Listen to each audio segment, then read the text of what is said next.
నమస్తే, welcome to life line. వెన్ను నొప్పి, నడుం నొప్పి, L4 సమస్యలు, L5 సమస్యలు, సయాటికా, స్పాండిలైటిస్ ఇలాంటి రకరకాల సమస్యలకి అసలు కారణాలు ఏమై ఉంటాయి, లక్షణాలేంటి, ఆయుర్వేద చికిత్సా మార్గాలేంటి, ఇవన్నీ కూడా మనతో వివరంగా మాట్లాడడానికి వర్ధన్ ఆయుర్వేద హాస్పిటల్ నుంచి సీనియర్ డాక్టర్ వర్ధన్ గారు స్టూడియోలో ఉన్నారు. వర్ధన్ జీ, నమస్తే అండి. నమస్కారం అండి. వర్ధన్ గారు, ఫస్ట్ వెన్ను నొప్పి, నడుం నొప్పి ఈ రెండు వేరు కానీ చాలా మంది ఒకటే అని కన్ఫ్యూజ్ అవుతూ ఉంటారు. ఈ వెన్ను నొప్పి అసలు ఎందుకు వస్తుంది, వీటి లక్షణాలు ఏ విధంగా ఉంటాయి? ఒకటండి, అంటే వెన్నునొప్పి, నడుము నొప్పి చాలా కామన్ కొలోక్యుయల్ లాంగ్వేజ్లో వెన్నునొప్పి అని చాలా సామాన్యంగా చెప్పేస్తూ ఉంటాం. కానీ వెన్నునొప్పి అనేది మనము అనటామికల్గా వెన్నుని డివైడ్ చేస్తే 5 భాగాలుగా డివైడ్ అవుతాయి. ఒకటి సర్వైకల్ స్పైన్ అంటాం, అంటే మెడ ప్రాంతంలో ఉండే 7 వర్టిబ్రేలు అనమాట. మధ్యలో పార్ట్ ఉంటుంది, దాన్ని థొరాసిక్ స్పైన్ అంటాం. దాంట్లో 12 వర్టిబ్రేలు అంటే 12 వెన్నుముకలు ఉంటాయి. కిందది వచ్చేసరికి లంబార్ స్పైన్ అంటాం, దాంట్లో 5 వర్టిబ్రేలు ఉంటాయి. సాక్రల్ స్పైన్, దాంట్లో కూడా 5 వర్టిబ్రేలు ఉంటాయి. మనకి యానిమల్స్కి డిఫరెన్స్ ఆ తోక ఏదైతే ఉంటుందో మనకు ఒక వెస్టిజియల్ తోక ఉంటుంది, దాన్ని కాక్సిజియల్ స్పైన్ అంటారు, దాంట్లో మళ్ళీ 5 వర్టిబ్రేలు ఉంటాయి. ఇలా మొత్తము 33 వర్టిబ్రేలు కలిగినటువంటి స్పైన్లో ఏ ప్రాంతంలో నొప్పి వస్తుంది అని డాక్టర్ తెలుసుకోవడానికి, at the same time patient డాక్టర్కి తెలియజేయడానికి ఈజీగా ఉండడం కోసం ఈ 5 భాగాలుగా డివైడ్ చేస్తారు. సర్వైకల్, థొరాసిక్, లంబారు, సాక్రాల్, కాక్సిజియల్ స్పైన్ అని. సో ఎక్కడైతే నొప్పి వస్తుందో దాన్ని బట్టి మెడ నొప్పి వస్తుంది, మధ్యలో నొప్పి వస్తుంది, నడుము నొప్పి వస్తుంది ఇలా చెప్పాలి. కానీ మనం నార్మల్గా ఏం చెప్తాము అని అంటే, మా దగ్గరకు వచ్చేవాళ్ళు సార్ వెన్ను నొప్పి వచ్చేస్తుంది అని చెప్తూ ఉంటారు. సో ఎవాల్యుయేషన్ చేసేటప్పుడు ఆ రూట్ కాజ్ ఎక్కడ ఉంది అనేది తెలుసుకుంటే అప్పుడు దాన్ని ట్రీట్మెంట్ చేయడం ఈజీ అవుతుంది. ఇక్కడ ఒక చిన్న పాయింట్ చెప్తాను. When it comes to health concerns or health matters, root cause ఎవాల్యుయేషన్కి మనం ప్రాధాన్యత ఇవ్వాలే కానీ బ్యాండెడ్ క్విక్ ఫిక్స్ సొల్యూషన్స్కి మనం ప్రాధాన్యత ఇవ్వకూడదు.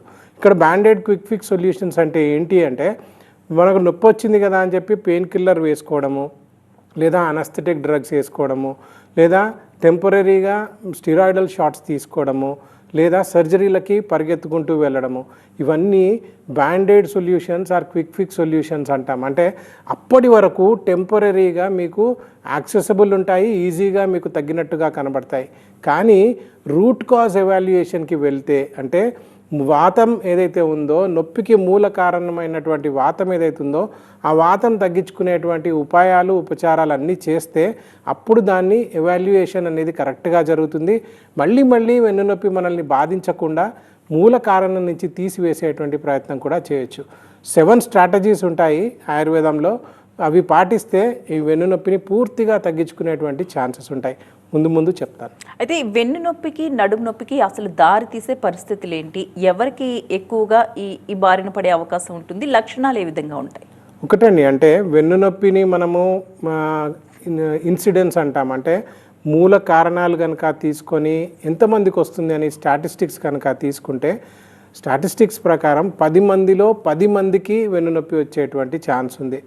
సెకండ్ పాయింట్ ఏంటంటే, ఎక్కువగా నిలబడి ఉద్యోగాలు చేసేవాళ్ళు, లేదా ఎక్కువగా కూర్చొని ఉండేటువంటి తత్వం ఉండేవాళ్ళు, లేదా బీపీఓ జాబ్స్ చేసేవాళ్ళు, లేదా ఓవర్గా ట్రావెల్ చేసేవాళ్ళు, వీళ్ళకి అంటే పోస్చర్ సరిగ్గా పాటించుకొని వీళ్ళకి ఎక్కువగా వెన్నునొప్పి వచ్చేటువంటి ఛాన్స్ ఉంటుంది. దీంట్లో మళ్ళీ చాలామంది అడుగుతుంటారు, ఫీమేల్స్లో ఎక్కువ వస్తుందా, మేల్స్లో ఎక్కువ వస్తుందా అని. యూజువల్గా ఇద్దరికి ఈక్వల్గా వస్తుంది. ప్రొడక్టివ్ ఏజ్ గ్రూప్ అంటే 25 ఇయర్స్ నుంచి 45 ఇయర్స్ ఏజ్ గ్రూప్ ఉన్న వాళ్ళకి 1 నుంచి 3 సార్ల వరకు వెన్నునొప్పి వస్తూ ఉంటుంది. కూర్చొని ఉండేటువంటి ఉద్యోగాలు చేసే వాళ్ళకి 4 సార్లు జీవితంలో వెన్నునొప్పి వచ్చేటువంటి ఛాన్స్ ఉంటుంది. ఒకసారి వెన్నునొప్పి వచ్చిన వాళ్ళకి నడుము నొప్పి 6 నెలల్లో కూడా వచ్చేటువంటి ఛాన్స్ ఉంటుంది. ఇది రావడానికి కారణాలు బోలెడని ఉన్నాయండి. సో కారణాలకు మనం వెళ్ళినట్లయితే మస్కులర్ ఇన్స్టెబిలిటీ అనేది మెయిన్ కారణం అనమాట. అంటే 95% of back pain is just because of muscular instability. అంటే మన వెనకాల ఉన్నటువంటి కండరాలు వీక్ అయిపోవడం వల్లనే మనకు వెన్నునొప్పి వస్తూ ఉంటుంది. సో అది కాకుండా డీజనరేషన్ అంటే మన డిస్కులలో చేంజెస్ వచ్చినా లేదా ఫేసెడ్ జాయింట్స్ అంటే మన జాయింట్స్ వెన్నుముకలలో కూడా పైన వెన్నుముకకి కింద వెన్నుముకకి కనెక్ట్ చేసేటువంటి జాయింట్స్ ఉంటాయి. ఆ జాయింట్స్లో ఆర్థరైటిస్ వచ్చినా లేదా స్పైనల్ నర్వ్స్ని కంప్రెస్ చేసినా వీటన్నిట్లలో కూడా మనకు బోలెడని లక్షణాలు కనబడుతూ ఉంటాయి. మెడలో కనుక కంప్రెషన్ వచ్చినట్లయితే ఇక్కడి నుంచి పైకి 26 లక్షణాలు కనబడతాయి. నడుములో కంప్రెషన్ ఏర్పడినట్లయితే నడుము నుంచి కాలంతా వచ్చేటువంటి 18 లక్షణాలు కనబడుతూ ఉంటాయి. మెడలో వచ్చే లక్షణాలు ఎలా ఉంటాయి అని అంటే నార్మల్గా చెవు వెనకాల కంటికి ముక్కుకి నోటికి గడ్డానికి సగం మొహము సగం తలకాయ నొప్పి తిమ్మిర్లు పోట్లు మంటలు వస్తాయి. ఇదే కాకుండా అసిడిటీ రావచ్చు, వామిటింగ్ సెన్సేషన్ రావచ్చు, భుజంలో నొప్పి రావచ్చు, 3 వేళ్ళు 2 వేళ్ళ దాకా తిమ్మిరు పాకినట్టుగా కూడా కావచ్చు, తల తిరగొచ్చు, వర్టిగో లాంటి కండిషన్స్ రావచ్చు, అన్కాన్షియస్ అయిపోయే ఛాన్సెస్ కూడా ఉంటాయి. మైగ్రేన్ హెడ్ఏక్స్, విపరీతమైనటువంటి న్యూరలాజికల్ హెడ్ఏక్స్ కూడా వచ్చేటువంటి ఛాన్సెస్ ఉంటాయి. అదే నడుములో నొక్కుందనుకోండి మనకు కాలంతా పాకేటువంటి సయాటికాకి దారితీయచ్చు, తిమ్మిర్లు పోట్లు మంటలు ఇవన్నీ కూడా కలగవచ్చు. పిన్స్ అండ్ నీడిల్స్ అంటే సూదులు పొడిచినట్టుగా ఉండేటువంటి బాధ ఇవి కూడా కలగవచ్చు. ఎట్ ద సేమ్ టైం నడుములో నొక్కున్నట్లయితే గజ్జల ప్రాంతాల నుంచి అంగానికి అండకోశానికి కూడా వెళ్ళి అంగస్తంభన సమస్యలు, శీఘ్రస్ఖలన సమస్యలు, ఫీమేల్స్లో అయితే హార్మోనల్ సమస్యలు, మెన్స్ట్రువల్ సైకిల్ ప్రాబ్లమ్స్ ఇవన్నీ కూడా వచ్చేటువంటి ఛాన్సెస్ ఉంటాయండి. రైట్ అండి, మనకి బెంగళూరు నుంచి కాలర్ లైన్లో ఉన్నారండి మనోహర్ గారు. మనోహర్ గారు మాట్లాడండి. సార్ నమస్కారం అండి. సార్ నమస్తే సార్. సార్ చెప్పండి. సార్ ఎక్కువగా ఇది మోకాలు నొప్పి ఒక వన్ డే తర్వాత వస్తూ ఉంది, రోజు మార్చి రోజు వస్తూ ఉంది. ఓకే, దానికి సమస్య ఏంటంటే సార్ ఎప్పటి నుంచి అండి వస్తుంది? ఒక 2-3 మంత్ నుంచి వస్తుంది సార్. ఏం పని చేస్తూ ఉంటారు?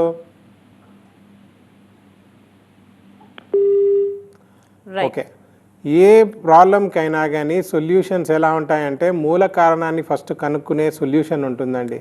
సో నిదాన పరివర్జనమేవ అర్ధ చికిత్సితం అని చెప్తారు ఆయుర్వేదంలో. మూల కారణాన్ని కనుక్కోగలిగితే సగం చికిత్స జరిగిపోయినట్టే.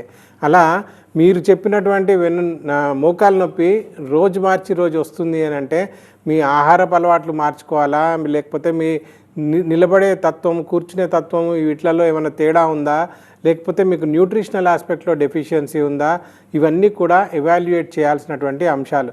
అవన్నీ ఎవాల్యుయేట్ చేశాకనే మీకు సొల్యూషన్ ఇవ్వడానికి ప్రయత్నం చేయొచ్చండి. 880847 స్క్రోల్ అయ్యే నెంబర్కి ఒకసారి కాల్ చేయండి, అపాయింట్మెంట్ తీసుకోండి, మా వాళ్ళు ఎవాల్యుయేట్ చేసి మీకు ఆన్సర్ ఇవ్వడానికి ప్రయత్నం చేస్తారు. అయితే వర్ధన్ గారు, మనం L4, L5 అలాగే సయాటికా స్పాండిలైటిస్ వీటి గురించి కూడా డిస్కస్ చేశాం కదా, ఎట్లాంటి లక్షణాలు ఉంటాయి వీటిలో? అదే అండి, ఇంతకుముందు చెప్పినట్టుగా పైనకి నొక్కుంటే మెడ ప్రాంతంలో 26 లక్షణాలు కనబడతాయి, కింద 18 లక్షణాలు కనబడతాయి. కానీ నేను మీకు ఇప్పుడు ఒక 4 స్టేజ్డ్ సిమ్టమ్స్ ఎలా ఉంటాయో చెప్తాను. సో డిస్క్ సమస్యలలో యూజువల్గా L4, L5, C5, C6 కంప్రెషన్లో 4 స్టేజీలుగా మనకు లక్షణాలు కనబడుతూ ఉంటాయి. మొదటి స్టేజీని డిస్క్ బల్జ్ అంటాము. ఈ డిస్క్ బల్జ్లో ఏంటంటే ఓన్లీ లోకలైజ్డ్ పెయిన్ మాత్రమే వస్తుంది. అంటే మెడ ప్రాంతంలో నొక్కుంటే ఓన్లీ మెడలో మాత్రమే నొప్పి వస్తుంది, నడుము ప్రాంతంలో నొక్కుంటే ఓన్లీ నడుములో మాత్రమే నొప్పి వస్తుంది. ఈ స్టేజ్లో పెయిన్ కిల్లర్ వేసుకోవాల్సినటువంటి అవసరం కూడా ఉండదు. అదే రెండో స్టేజ్కి వెళ్ళినట్లయితే మెడ ప్రాంతంలో ఉన్న నొప్పి కాస్త భుజం దాకా పాకుతుంది, నడుములో ఉన్న నొప్పి కాస్త తొడల దాకా పాకుతుంది. సో ఆ పాకేటువంటి నొప్పి కలుగుతూ ఉంటుంది. ఈ స్టేజిలో పెయిన్ కిల్లర్ వేసుకోవాల్సినటువంటి అవసరం ఏర్పడుతుంది. మూడో స్టేజ్లో ఏంటంటే డిస్క్ ప్రొట్రూజన్, డిస్క్ ఎక్స్ట్రూజన్ అంటాం దీన్ని. ఈ స్టేజ్లో మెడలో ఉన్నటువంటి నొప్పి కాస్త చేతులంతా కూడా పాకేసి ఈ 3 వేళ్ళు 2 వేళ్ళకి తిమ్మిర్లు పోట్లు మంటలు వస్తాయి. అదే ఇంతకుముందు చెప్పినట్టు ఇట్లా పంజాలాగా కూడా మనకి కంటి చూపు తగ్గిపోవడం, చెవులో సౌండ్స్ రావడం, స్మెల్ తగ్గిపోవడం, టేస్ట్ మారిపోవడం, ఈ మ్యాండిబుల్ జాకి కూడా నొప్పి రావడం, చెస్ట్లో పెయిన్ రావడం, ఇవన్నీ కూడా లక్షణాలు కనబడుతూ ఉంటాయి. ఈ స్టేజ్లో ఏంటంటే మీరు పెయిన్ కిల్లర్ వేసుకున్నా మీకు నొప్పి తగ్గదు. అదే కాలిలో వచ్చేటువంటిది ఏంటంటే కాలంతా పాకేటువంటి సయాటికాకి దారితీస్తుంది. ఆ స్టేజ్లో మీకు తిమ్మిర్లు పోట్లు మంటలు, సూదులతో పొడిచినట్టు బాధ, ఇలా 42 రకాల లక్షణాలు అన్నీ కూడా కనబడేటువంటి ఛాన్సెస్ ఉంటాయి. 4వ స్టేజ్లో దగ్గినా తుమ్మినా కానీ నొప్పి ఎక్కువ అవ్వడం, నవ్వినా కానీ నొప్పి ఎక్కువగా అవ్వడం, పడుకొని పక్కకు తిరగాలన్నా కానీ మీకు షాకులు కొట్టినట్టుగా అవడం, అండ్ మీరు పడుకున్నప్పుడు లేచేటప్పుడు తల తిరిగిపోవడం, ఇవన్నీ లక్షణాలు కనబడుతూ ఉంటాయి. అండ్ యూరిన్ మీద మోషన్ మీద కూడా కంట్రోల్ తప్పుతూ ఉంటుంది. యూజువల్గా ఏంటంటే ఆయుర్వేదంలో, ముఖ్యంగా వర్ధన్ ఆయుర్వేదాలో మేము మేరు చికిత్స, మర్మ చికిత్స అనే చికిత్సా పద్ధతుల ద్వారా ఇప్పటికీ 7 లక్షల మందికి ట్రీట్మెంట్ ఇచ్చాము. 3 లక్షలకు పైగా సర్జరీలు కూడా అవాయిడ్ చేయగలిగాం. దీంట్లో first, second, third, early 4th stage disc problems ఉన్న వాళ్ళకి కూడా 96% సక్సెస్ రేట్ కలిగి ఉన్నాం. అండ్ ఎప్పుడు మనం సర్జరీ అవాయిడ్ చేయాలి అనే దానికి కూడా స్పెసిఫిక్గా సర్జికల్ టెక్స్ట్ బుక్స్లో రాసి ఉంటుంది. ఏంటంటే red flag signs or warning signs కనబడ్డప్పుడు, అంటే యూరిన్ మీద మీకు కంట్రోల్ తప్పుతున్నప్పుడు, లేదా మోషన్ మీద మీకు కంట్రోల్ తప్పుతున్నప్పుడు, ఫీవర్ ఎక్కువగా ఉన్నప్పుడు, చిల్స్ ఉన్నప్పుడు, లేదా క్యాన్సర్ లాంటి కండిషన్స్, అండర్లయింగ్ కండిషన్స్ ఉన్నప్పుడు, అలాంటి సిచ్యువేషన్స్లో మాత్రమే సర్జరీకి వెళ్ళాలి. లేదంటే సర్జరీ లేకుండా నాన్ సర్జికల్ ప్రొసీజర్స్ అయినటువంటి ఆయుర్వేద చికిత్సా విధానాలతో పూర్తిగా తగ్గుతుందని చెప్తూ ఉంటారు. వర్ధన్ గారు కాలర్ లైన్లో ఉన్నారండి, విజయనగరం నుంచి పద్మ గారు. పద్మ గారు, మీ సమస్య ఏంటో చెప్పండి. అమ్మా నమస్కారం. అమ్మా అమ్మా చెప్పండి. అంటే నాకు L4, L5 సమస్య ఉన్నదన్నారండి. ఓకే. అంటే అంటే మందులు వాడుతున్నాను. కొంచెం నడిచిన ఒక గంట సేపు నడిచిన చేసిన నిలబడి ఉండమా నడవడం బాగా. మా ఎంతమ్మా మీ వయసు? నా వయసు 35 ఉంది. ఎట్లా పిల్లలు నార్మల్ డెలివరీయా ఎట్లమ్మా? సర్జరీ అండి. పిల్లలు వెనకాల నడుముకి ఇంజెక్షన్ ఇచ్చారా? ఇచ్చారండి. దాని తర్వాతనే ఇవన్నీ స్టార్ట్ అయ్యాయమ్మా? అవునండి. ఓకే. ఇక్కడ ఒక చిన్న విషయం చెప్తానండి. నార్మల్గా లంబార్ అనెస్థీషియా ఏదైతే ఇస్తారో, అంటే అపెండిసైటిస్కే కానివ్వండి, ఇంటెస్టినల్ ప్రాబ్లమ్స్కి అన్నిటికీ కానివ్వండి, స్టమక్ ఆపరేషన్స్కే కానివ్వండి, హెర్నియాకే కానివ్వండి, లేదా స్పైనల్ ప్రాబ్లమ్స్కే కానివ్వండి, లేదా స్పైనల్ సర్జరీస్కి, ముఖ్యంగా ఫీమేల్స్లో సిజేరియన్ సెక్షన్ చేసినప్పుడు L4, L5 దగ్గరే ఒక షాట్ ఇస్తారు, అనస్థెటిక్ షాట్. ఇది ఏమవుతుంది అని అంటే 2 వెన్నుముకల మధ్యలో ఏదైతే డిస్క్ ఉంటుందో ఆ డిస్క్ లోపలికి నీడిల్ని చొప్పించాక ఆ నీడిల్ని తీసే క్రమంలో లోపల ఉన్నటువంటి గుజ్జు బయటకు వచ్చేస్తుంది. సో వచ్చినప్పుడు అది ఫస్ట్ స్టేజ్ డిస్క్ ప్రాబ్లం ఆ రోజే మీకు ఏర్పడుతుంది. దానికి తోడు 2 డెలివరీలు, 3 డెలివరీలు, లేదా అబార్షన్లు జరిగినప్పుడు, లేదా మిగతా ఇంకా ఏమైనా సర్జరీలు జరిగినప్పుడు, దాంతో పాటుగా తర్వాత మీరు పెంచి పెద్ద చేసేటువంటి క్రమంలో ఇష్టం వచ్చినట్టు కూర్చోవడం, నిలబడడం, పిల్లలతోని తిరగడం, ఆడడం, ఇవన్నీ చేయడం వల్ల ఫస్ట్ స్టేజ్ డిస్క్ ప్రాబ్లం కాస్త 2వ స్టేజ్, 3వ స్టేజ్కి వెళ్ళిపోతూ ఉంటాయి. ఇంతకుముందు చెప్పినట్టుగా ఫస్ట్ స్టేజ్లో లోకలైజ్డ్ పెయిన్, సెకండ్ స్టేజ్లో కాలు దాకా, తొడల దాకా వచ్చే నొప్పి, 3వ స్టేజ్లో కాలంతా వచ్చే నొప్పి, మెడలో వస్తే ఓన్లీ మెడలో నొప్పి, తర్వాత భుజం దాకా నొప్పి, చెయ్యంతా నొప్పి, లేదా మిగతా 26 లక్షణాలు, 18 లక్షణాలు ఏవైతే ఉంటాయో అవన్నీ ఒకదాని తర్వాత ఒకటి వస్తూ ఉంటాయి. వీటన్నిటికీ చికిత్స చేయాలి అని అంటే ఫస్ట్ మీరు ఆ లంబార్ అనెస్థీషియా తీసుకున్న దగ్గర వీక్ పాయింట్ ఏదైతే క్రియేట్ అయిందో దాన్ని స్ట్రెంథన్ అప్ చేసుకోవాలి. దానికి యూజువల్గా నేను 7 స్ట్రాటజీస్ అని చెప్తాను. Number 1 diet, number 2 exercise, number 3 posture management, number 4 life style management, number 5 self massages, number 6 herbal remedies, and number 7 stress management. ఇవన్నీ కూడా పాటిస్తే రోగం రాని వాళ్ళకి, వెన్నునొప్పి రాని వాళ్ళకి వెన్నునొప్పి అసలు రానే రాదు. వెన్నునొప్పి వచ్చిన వాళ్ళకి సిమ్టమ్స్ ఎక్కువ కావు. ఆల్రెడీ సర్జరీ చేయించుకున్న వాళ్ళు సర్జరీ కాంప్లికేషన్స్ లేకుండా కూడా వెళ్ళిపోతారు. కాబట్టి ప్రతి ఒక్కరూ పాటించాల్సినది ఈ 7 స్ట్రాటజీస్ అన్నీ కూడా పాటించాలి. టైం ఉంటే ఒక్కొక్క దాని గురించి ఎక్స్ప్లెయిన్ చేస్తాను. కానీ డైట్ మీద కాన్సన్ట్రేట్ చేయాలి, మీ ఎక్సర్సైజ్ ప్యాటర్న్స్ మీద కాన్సన్ట్రేట్ చేయాలి, యోగా అండ్ స్ట్రెచ్చింగ్ చేయాలి, ప్రాపర్ పోస్చర్ని పాటించాలి, స్ట్రెస్ని కూడా తగ్గించుకోవాలి. ఇవన్నీ చేస్తే డెఫినెట్గా వెన్నునొప్పి డాక్టర్ దగ్గరికి వెళ్ళాల్సినటువంటి అవసరం లేదు. కొన్ని నెంబర్ ఆఫ్ ఎక్స్రేస్, ఎంఆర్ఐలు చేయించుకోవాల్సిన అవసరం లేదు.